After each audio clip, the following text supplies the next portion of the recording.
சற்று முன் தேமுதிக கட்சியிலிருந்து விலகினார் எல்கே சுதீஷ். அதிர்ச்சியில் பிரேமலதா விஜயகாந்த். அதாவது 2026 சட்டமன்ற தேர்தலை ஒட்டி அதிமுக திமுக கூட்டணி பேச்சுவார்த்தைகளை தொடங்கியிருக்கின்றன.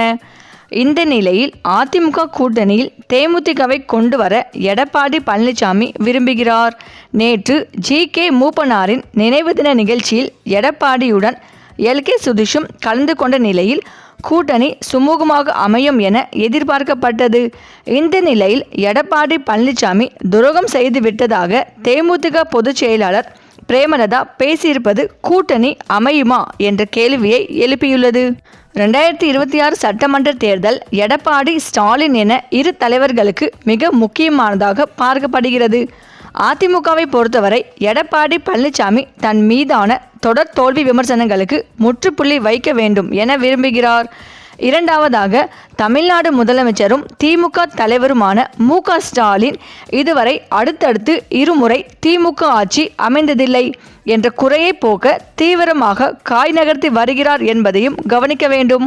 தமிழகத்தை பொறுத்தவரை கூட்டணி கட்சிகள் இல்லாமல் பிரதான கட்சிகளான அதிமுக திமுக வெற்றி பெற முடியாது என்ற சூழல் நிலவுகிறது. திமுகவை பொறுத்தவரை அக்கட்சியின் கூட்டணி மிக வலுவானதாக இருக்கிறது. 2019 தேர்தலுக்கு முன்னதாக திமுக கூட்டணி உருவான நிலையில் அதில் இருந்த கட்சிகள் தற்போது வரை தொடர்கின்றன. காங்கிரஸ், விடுதலை சிறுத்தைகள், இந்திய கம்யூனிஸ்ட், மார்க்சிஸ்ட் கம்யூனிஸ்ட், மனிதநேய மக்கள் கட்சி, முஸ்லீம் லீக், கோமதேக, தமிழக வாழ்வுரிமை கட்சி மற்றும் சில அமைப்புகள் திமுக கூட்டணிக்கு பக்கபலமாக இருக்கின்றன. மறுபுறம் அதிமுகவில் கூட்டணி வலுவானதாக இருக்குமா என்ற கேள்வி எழுந்திருக்கிறது.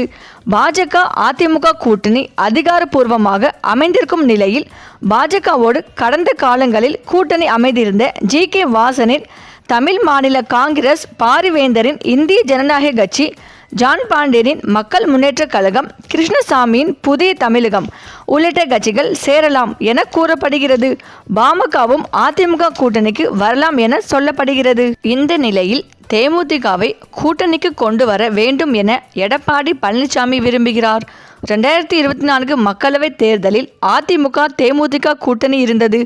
ஆனால் அதற்கு பிறகு நடந்த மாநிலங்களவை உறுப்பினர் தேர்தலில் எம்பி சீட்டை தங்களுக்கு வழங்க வேண்டும் என தேமுதிக வலியுறுத்தியது. ஆனால் எடப்பாடி பழனிசாமி அதற்கு சம்மதிக்கவில்லை. இதனால் அதிர்ச்சியில் இருக்கும் பிரேமலதா விஜயகாந்த் கிட்டத்தட்ட அதிமுக கூட்டணி விட்டு விலகி விட்டதாகவே சொல்லப்படுகிறது.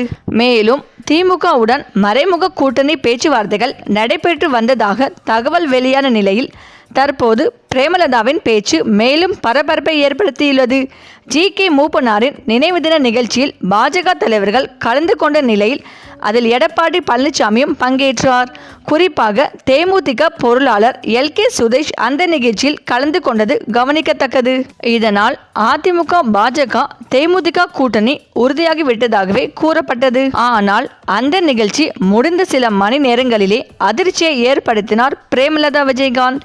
தேமுதிக பூத் கமிட்டி ஏஜென்ட் கூட்டம் நடைபெற்ற நிலையில் அதில் பேசிய பிரேமலதா எடப்பாடி பழனிசாமி துரோகம் செய்துவிட்டார், மாநிலங்களவை சீட்டு தருவதாக கடிதமும் கொடுத்தார்.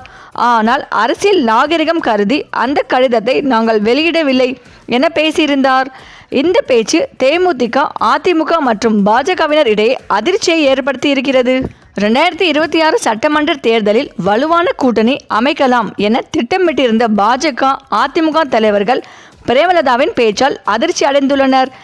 ஏற்கனவே திமுகவுடன் தேமுதிக ரகசிய கூட்டணி பேச்சுவார்த்தை நடத்தி வருவதாகவும் எல்கே சுதீஷை அனுப்பியது இரு தரப்பிலும் பேரம் பேசுவதற்காகத்தான் எனவும் கூறப்படுகிறது.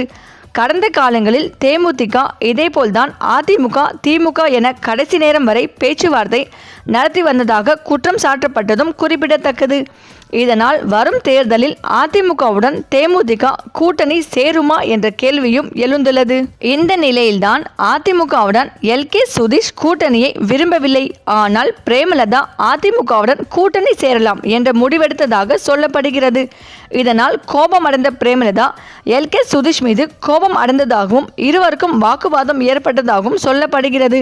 அதன் பெயரிலே எல்கே சுதீஷ் தேமுதிக கட்சியிலிருந்து விலகி முடிவெடுத்துள்ளதாக தற்போது தகவல்கள் சொல்லப்பட்டு வருகிறது. சரி, இந்த வீடியோ பற்றிய உங்கள் கருத்துக்களை கமெண்ட்ல சொல்லுங்க. மேலும் இந்த வீடியோ உங்களுக்கு பிடித்திருந்தால் லைக் பண்ணுங்க. ஷேர் பண்ணுங்க. மறக்காம நம்ம சேனலை சப்ஸ்கிரைப் பண்ணிக்கோங்க. தேங்க்ஸ் ஃபார் வாட்சிங்.